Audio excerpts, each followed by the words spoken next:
And we're live. Phil Tarrant, Tom Panos, Real Estate Exposed, where we go behind the real deal in real estate, unpack it, uncover it, discuss it, interpret it, give our view of it, mainly Tom Panos. Tom, how you going? You well? I'm very well, Phil. It's good to see you again. And another week where we do our chit-chat and our banter, and some people join in online. Others, I get a lot of people actually report back after hearing it on a Saturday morning. I get a lot of messages from people, and I think that's the day the podcast comes out. We're going on LinkedIn, Facebook, YouTube. I don't know, maybe I should set up a phone and run a duo as well on TikTok. We spoke about that briefly the other day about the data that is being captured by TikTok. Do we know who owns TikTok? I don't know exactly who the owner is. I'm sure we can sort of dig down into it. Right. It's out of China. No, we know it's a Chinese organisation. Yeah, but you don't know who in China owns it. Probably some big conglomerate somewhere or other. But data security, Tom, we've spoken about it before. It's just as relevant as what it is ever. And for all real estate practices, get onto it. New Zealand, it's good to see. Yeah, mortgage advisor in New Zealand. Greetings from NZ, mate. New Zealand is a great place. We got a growing team out there, and I'm just waiting for my passport to get renewed. I look forward to getting out to Kiwi land and checking it out. It's a great place to visit. I know you're out there quite a lot on your speaking, Tom, and it's good to see that. What's that? I'm back there next week, Phil. I was there 2 weeks ago. Having said that, I was supposed to be there this week, I think. There's a conference, which was the Bailey's conference, but they did cancel it because what happened is they did get a bit of a spike of Omicron there in the last few weeks. So the big 1,000 people events have been cancelled. So it's good to see our viewers coming in from all over the place, Central Coast. Mate, I read a really good report, Tom. I don't know your view on it. I think it was was either Real Estate or Domain, saying that rents in the Central Coast are going at a rate compared to everywhere else in Australia. Places like Canawal and Charmhaven and Gorican, places like that. Rents are red hot on the Central Coast right now. And for those property investors out there, if you haven't looked at your what rents you're getting recently, or you don't know when your rents are up for renewal, I'll be getting onto that straight away. That's what I'm doing, because there's a lot of money sort of going wanting. But that's the problem, Tom. There's this dichotomy between property investors leveraging property as an asset class and those Australians who choose to live in properties or own to occupy, of which I'm both of them. You copped some flack over the week, Tom, mainly probably geared towards bottom feeders, the bottom feeder real estate investors, probably guys like myself, who are always out there looking for a bargain. Tell me about this, mate. What you've polarized some segments of the real estate sector, mate. Yeah, look, it wasn't an article that's been written for consumers. It's simply me live streaming a video after a day of auctions on a Saturday. I just do it 5 minutes on my phone, and obviously a journalist from news.com has picked it up and used it to form a story on the Monday. And in that video, I talk about the emergence of the bottom feeder buyer, often an angry buyer, Phil, And what happens is, like, you've got a property that was worth $1 million. It's now worth 900. And because they've heard the market has dropped and interest rates are going up, you're coming in and they're asking questions like, oh, what's the best offer you've had so far? Oh, will the owner entertain an offer of 500,000?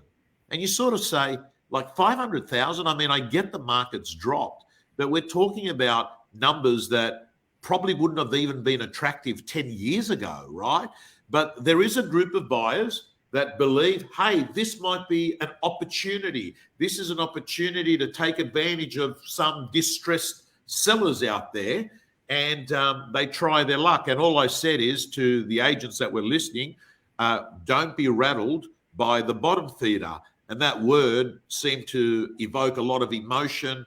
And we had a lot of people sort of respond and make comments and Some were quite dissatisfied. But actually, if you really look at what I was saying, Phil, I was sort of saying to an agent, don't get emotional, be respectful, and actually say to that buyer, listen, that's not going to get this. You're just way off the mark. Let me give you a list of 5 comparables. This is where the market is at the moment. Whereas some agents, they hear these offers and they just lose it. They'll say, are you serious? Like, are you wasting my time? And I don't think you should respond that way, because often these people are actually sellers as well. They own real estate, right? You got to bear that in mind. So what you're saying is that agents shouldn't get angered at lowball offers. They should just brush it off. Well, okay, let's do a scenario. Phil Tarrant, buyer, Tom Panos, agent. Tom, mate, this thing's only worth 500 grand. I'm going to give you 500 grand. Come on, you're not going to sell it to anyone else. Come on, let's do a deal. Phil, firstly, I want to thank you for that offer. I appreciate that you've put some thought and interest into this. Secondly, I want to ask you, how did you arrive at this number? It would be good for me to help understand how you came up with this number. Are there any recent comparable sales that I could actually take to my owner that would support your offer? That would probably be a professional way of sort of saying to someone, hey, listen, where are you coming from? Like, what's this all about? And I suppose most people are going to struggle with coming up with comparable sales because there's nothing there. But I wouldn't be surprised, me, Phil. You'd get a fair few people that would actually turn around and say, mate, the market's dropping, rates are going up, this is a good offer, and it's going to be a really great offer in 3 months if you don't take it. You've got to put it in. If I got someone that was a little bit, stroppy like that, I would say, listen, I will be putting that offer in. Our owners won't be accepting that offer.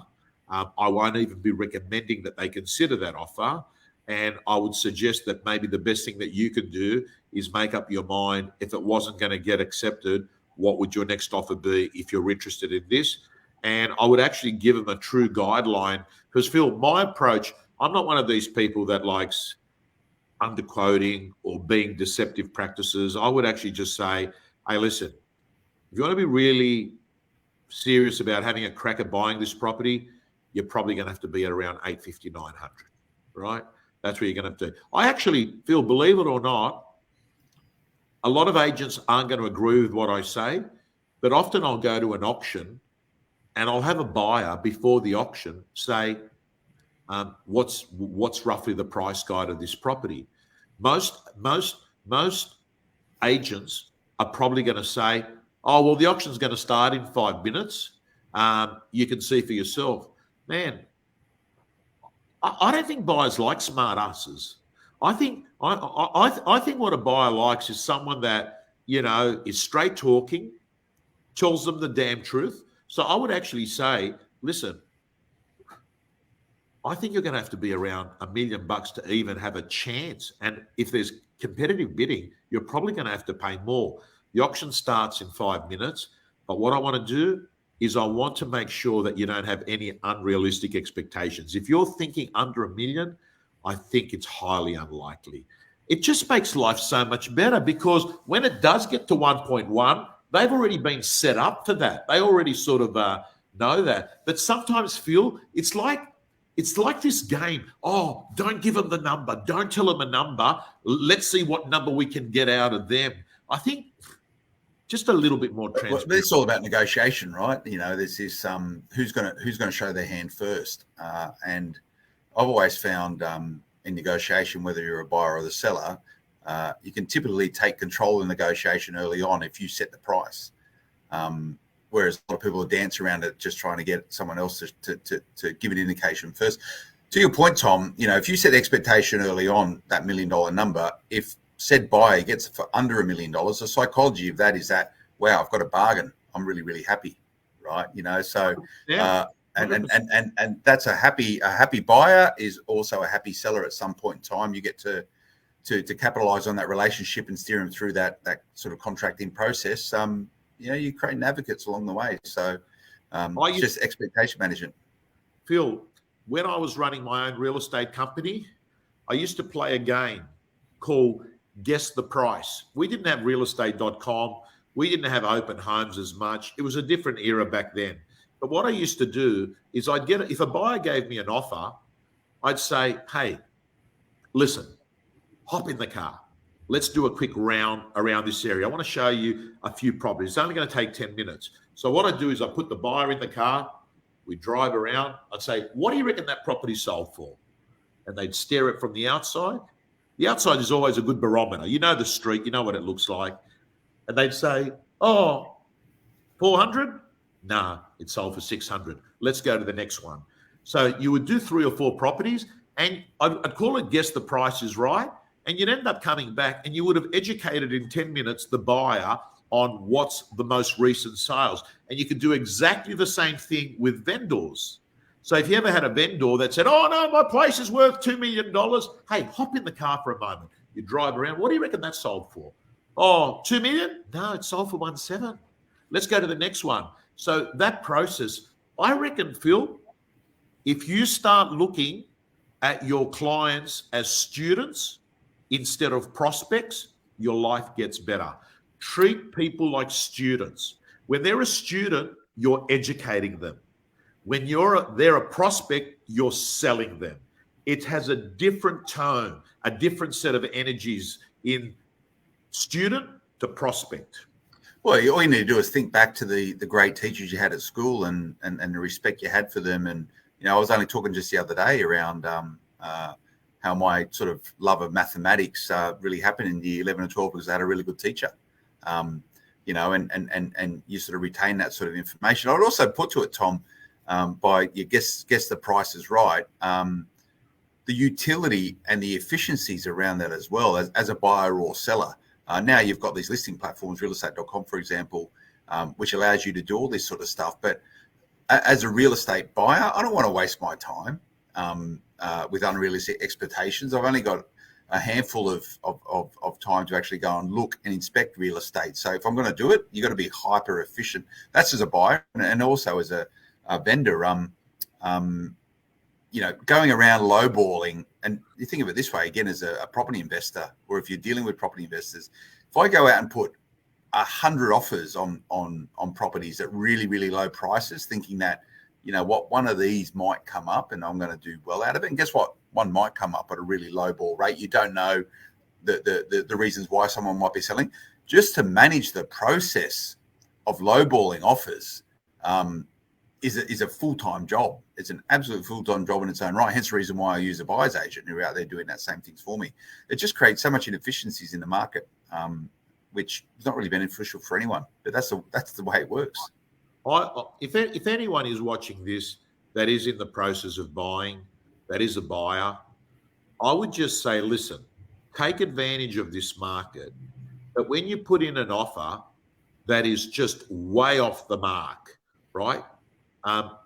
What happens, and this has happened a few times in the last month or two, I have had buyers have put in offers very low. Those offers have been given to the vendor. They then have increased the offer, and then vendor says no again. And after a while, Phil, you know what the vendor says? Forget about going back to that dingbat. I don't want to sell to them. They get annoyed.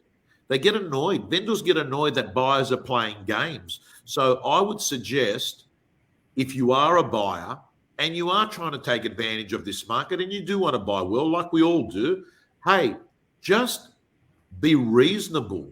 And when I say be reasonable, don't go in at half the price of the property. Do your comparables. If the comparables show that it's an $800,000 property, I think go off and say to the agent, would I be wasting my time coming in at 700? It's a nice, would I be wasting my time coming in at 700? And it's actually pretty good because it's actually not even committal. You're actually just saying, I'm not even giving you that offer. Would I be wasting my time?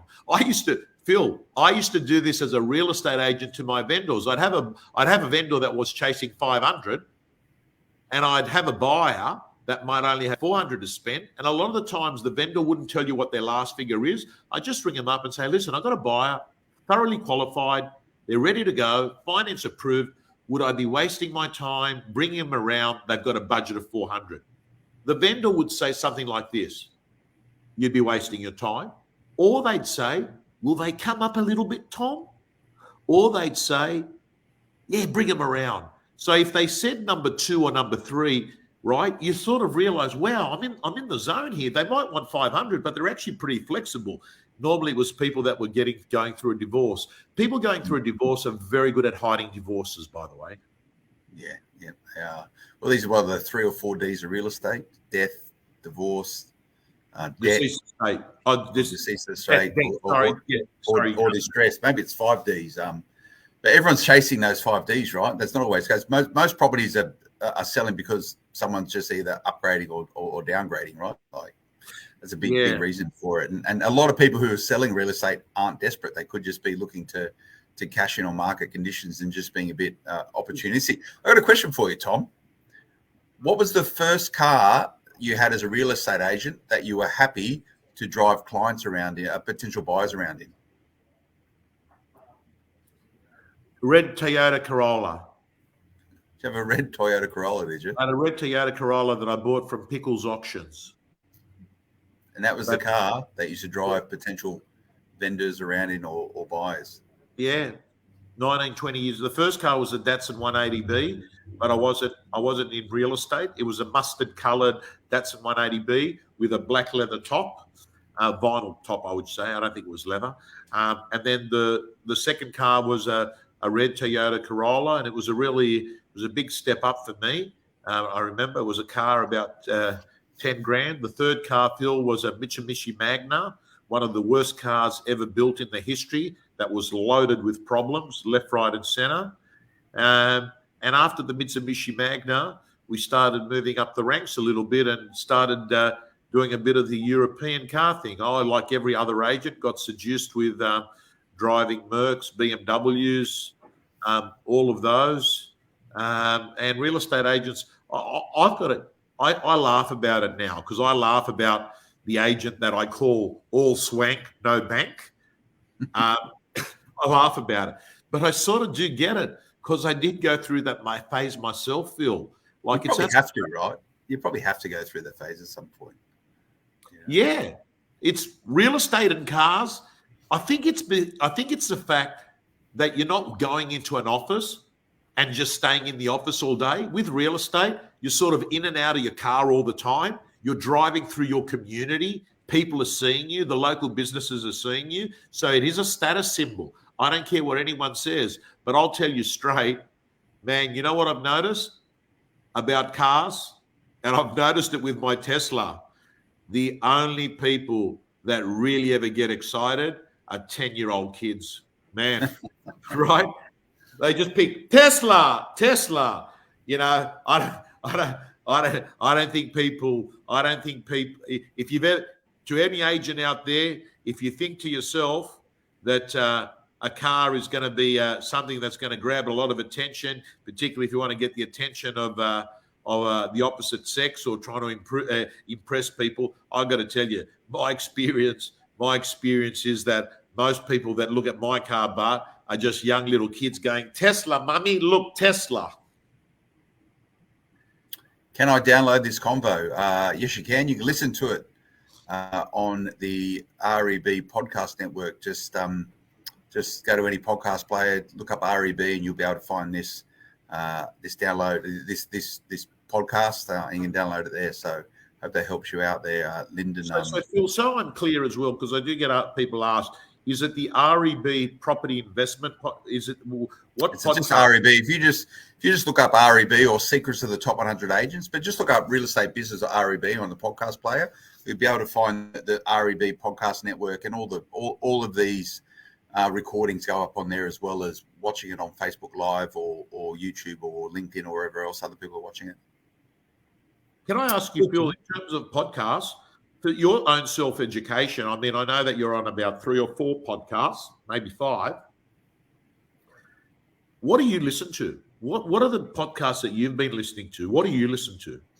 I listen to a lot of like history podcasts, which like history hit type stuff, or I like the historic type of things. The podcasts I listen to.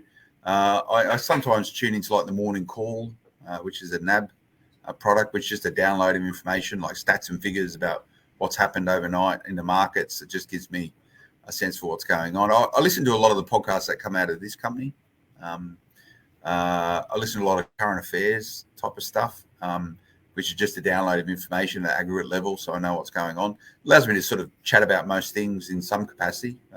When I jump onto this live stream and podcast with you, Tom, when you think of like the way we've covered some of the topics across this, we're firmly chatting about real estate at the moment. But if you think back to, running up to the elections, it was very much orientated around what's happening in elections and impacts of property. I think this particular discussion we should have, Tom, is what's going on in the world, what's going on in Australia, and what is the impact on property. It's pretty important stuff. So, you can't view property within its own sort of microcosm or prism, right? Property is the backbone of the economy in Australia, and anything that happens inside and around the economy has an impact on property. It's all the big headlines around building approvals at the moment and issues with tradies, and I think 1 in 8 Australians or 1 in 10 Australians work within the property sector or part of the property supply chain. So if you think about how intrinsic property is to everything else that's going on, we've even got people out of Texas. Great place to be buying property, Tom. Yeah. Well, Phil, before we leave today, I'd love to ask you, are rates going up next Tuesday? Yeah. How much you reckon? I've heard different sort of views and opinions on this from people who have allegedly pretty close to what the views are. There's certain banks who are saying, there's going to be 5 50 basis points rises up until the end of the year. So it'll go 50, 50, 50, 50, 50. There's other banks who are saying it's going to go 50, 50, 25, 25. I'd be pricing in it. Phil, there's a lot of articles I'm reading in Fin Review and bits and pieces that come through email newsletters that they're going to land on a rate of 6% as what a mortgage rate will be in February. But that's the way it's heading. And the numbers that you've just spoken about, whether it's 50, 50, 50, 20, whatever, at the end of the day, it's all pointing to either 5.5 or 6% by February as being the rate people are going to be at, which is a lot more than 2 or 2.5 that they were on. People's interest repayments are going to be doubled from what it was, back in April before all these rate rises started happening. Now, to be fair, and there's a really good report or good paper from the, I think it was the Deputy Governor of the Reserve Bank a week or so ago, and the view is that family balance sheets should be able to weather this rising rate environment. They're as strong as they ever have been, as in people cash in the bank or ability to meet their mortgage repayments. So I know the Reserve Bank has that in mind as it goes down this process to try and curb inflation. It depends what your view is on the banks. Let's remember a rising rate environment is probably good for banks and for their balance sheet and the outcome for their shareholders, of which most of the shareholders in bank stocks at somewhere or another in our superannuation. So the view is that this rising inflationary environment is largely temporary. It will start to patter out next year and come back to more normalised conditions. The Reserve Bank is pretty much saying we're okay if inflation is like it is right now. We need to get it under control, but we don't need to rush to get back to that target band of inflation of 2-3% per annum, because largely most Australians are going to be able to cover these cover these increased mortgage repayments Tom, you got to be looking at your mortgages right now. If you have mortgages, there's a lot of competition out there. I think it was back in October or November last year. Can't remember exactly, where the banks, APRA advised the banks to lift the serviceability buffer from 2.5 to 3%. So if the standard variable rate was 3% at the bank, they had to assess you on the basis that it was 6%. So this natural buffer has been put into most home loans if they've been originated over the last couple of years. That gives some sense to the prudential nature of the Australian banking system. We're pretty conservative and pretty secure in that basis. So when you compound the fact that serviceability has been based on much higher interest rates, and also the fact that the propensity for people to be able to manage increased mortgages in this period because of the impacts of COVID and the positive effect on family balance sheets, most people should be okay. That doesn't mean that some people are going to hurt through this period, but the summary is rates are going up. Get used to it.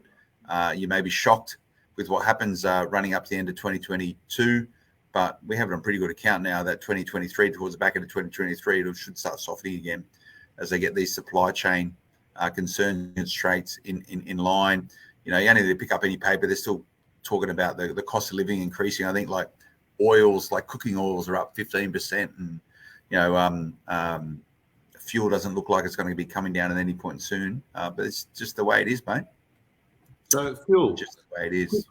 Quick question, your advice. Someone called me this morning. They're coming off a fixed rate. They've been on a fixed rate of 2% for a few years. Fixed rate finishes in 4 weeks' time. Confused on whether to go on variable or whether to go on another fixed rate. Pretty disappointed because he said, man, I'm going from something that was really, really good to now something that's not good at all. What would you do? Would you fix or would you go variable for this person?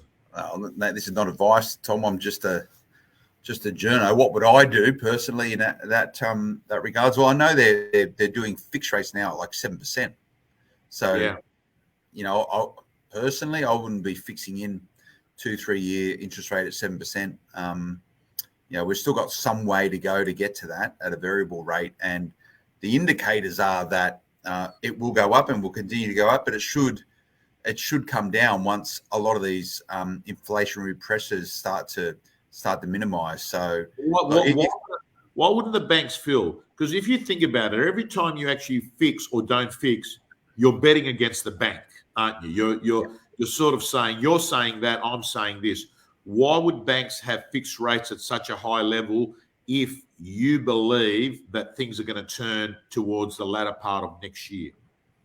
Yeah, it's just like, if you bet against the house always wins, right? If you want to use a casino sort of philosophy towards it all. Look, for some people, and if you look historically, I think if you've stayed on variable rates, you're ahead of the game compared to those that fix their rates. And I think that's just historic numbers show that when you get in and out, it's going to depend left and right. If you want certainty on what you're going to be paying every single month on your mortgage, fix your mortgage. But I think there's a lot more downsides towards that. But I'm not appropriately qualified to give any particular views or advice around that. That's my personal sentiment for it. Mortgage brokers write 70% of all mortgages in Australia these days. Go and speak to your mortgage broker. They'll be able to tell you what is the most appropriate thing for you to do. And I'm happy to give a plug to a mortgage broker, finny.com.au. I've got an investment in it, Tom. I'll use them for my mortgages. They'll be happy to have a yarny if you're unsure about it. Sorry to put a plug in on this. It's supposed to be non-commercial. No, that's all right. That's all right. You believe in it. You've got skin in the game. And quite frankly, right now, I think that there are quite a few people that need to make a decision on their loan or their loans. And at the moment, Phil, there is no sign of distress selling, no sign whatsoever. All I'm hearing on Saturdays doing my auctions, if I don't get the result, this is a stock standard answer I have from every vendor. It's like they've gone to their own script school. But we don't have to sell, Tom. We don't have to sell. I'm not having anyone that says, but Tom, we do have to sell. But that might change, Phil, if there's a lot of people that come off the fixed rates and then get hit with payments which are not something that they factored in. Yeah, and mate, it's absolutely true. And they call this interest rate cliff. The last mortgage I got on a property, it was half fixed, half variable. The fixed component I fixed at 2.54%. The variable rate at that point in time was 2.89. Now that's up well over sort of 3, nearing 4% right now, and then will continue to go on. So, as long as you've got your buffers in place and a strategy around it, you should be able to navigate your way through it. If you are if you feel like you're in trouble, or you think trouble is looming, get onto it quickly. If you've got time on your side, you can largely look for solutions around it. You may need to consolidate some debt. You may need to refinance. You may need to do all that sort of stuff. Again, a good mortgage broker can help you out with all that, the strategy around it and actually making it happen. Don't leave it too late. If you can see trouble ahead, get onto it now, because there are a whole bunch of different things you can do. If you're on a P&I loan, for example, and you're concerned about rising rates for a period of time, you can just go to interest only. So it means you're not paying the principal component of your mortgage for a period of time. That may help you weather any sort of cash flow constraints that you have. All this stuff is available. It's pretty easy to put into place. And that's just one really, really simple strategy. It means you're not paying down the principal part of your loan, and particularly if you're if you're an owner-occupier, you probably don't want to be doing that. But there is ways and means to buttress any concerns you may have about your cash flow, navigating this upwards rate environment, which will be here for a period of time, but it will come down at some point in time, no doubt. All right, Phil, I know that you're off to Adelaide today, later on, and you've got work there. It's, as usual, great to have you on. Next week, we're going to be talking 2 days after the Reserve Bank meeting. A lot of chatter coming in there in these last few minutes. I don't know why you have chosen not to take it properly. That's a good one there. LinkedIn, how about temporary visa holders who get hit with an extra 7% stamp duty in Queensland, for example, of existing of their PPR? Yeah, we can touch that. Let's get into that next week. What else we got there, Tom? We've got David Stewart repeating what we always hear. But I don't need to sell, Tom. I don't need to sell. That's the stock standard thing there, Phil. And I've got to tell you, congratulations to the Australian government to actually be in a situation that we've been with everything that we have, and to have pretty much no one in a distressed position of having to sell at this point anyway, Phil. Means that there's reasonable good management by the government. Final thing before we go? Final score you're giving for 3 months into the job, Anthony Albanese. 3 months, his 3-month report card. Well, the honeymoon period, they've been busy, but have they been productive? And I put that into the lens of Anthony Albanese, Penny Wong, the Foreign Minister, Richard Marles, the Defence Minister. They've been very active getting out of Australia and visiting friends and allies. A bit of a PR tour for themselves, introductory tour, but to also get their own view and lens towards Australia's role in the Asia Pacific in particular. Yesterday, I believe, was it yesterday or the day before, was the first, maybe it was yesterday, day before, the first day Parliament sat, the first day Parliament for the Albanese government. The idea was that he wanted to sort of change the culture of question time in the chamber, and let's all be a bit nicer to each other. I think it lasted about 20 minutes before they were back to where they were once upon a time beforehand, at each other, giving each other a hard time. So if you're not into it, fair enough. But if you find that sort of stuff entertaining, engaging, I suggest you tune in to question time.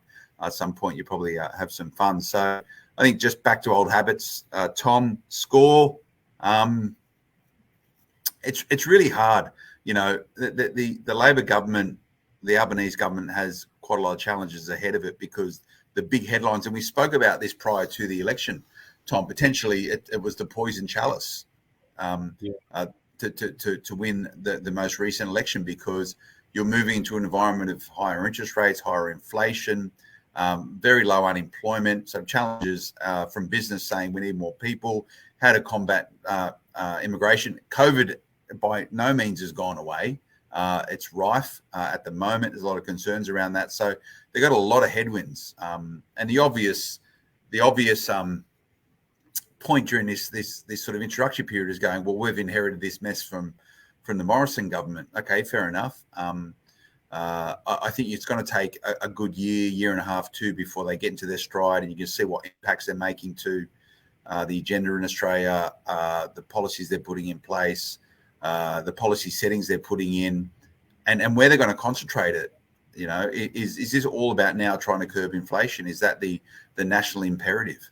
We're all going to work together to curb inflation, and from that we can at least reset and get a new start, and then move on from there. I think they're saying that growth, GDP growth for this coming year is only going to be sort of 3%. Bit lackluster is what some people are saying. Is that going to be an opportunity for the government to sort of put the Australian economy on steroids? Well, there's all those headwinds we just spoke about. Are probably going to make it quite a struggle. So it's going to take them a couple of years, I think, to work out what's going on. Then they're going to have 2 years to try and be a bit more proactive rather than reactive, and whether that keeps them in government, who knows, mate. All right, Phil, have a safe flight. We'll see you next week. To all our listeners, viewers here online, thank you again for your attention. Without you, it'd just be me and Phil. See ya.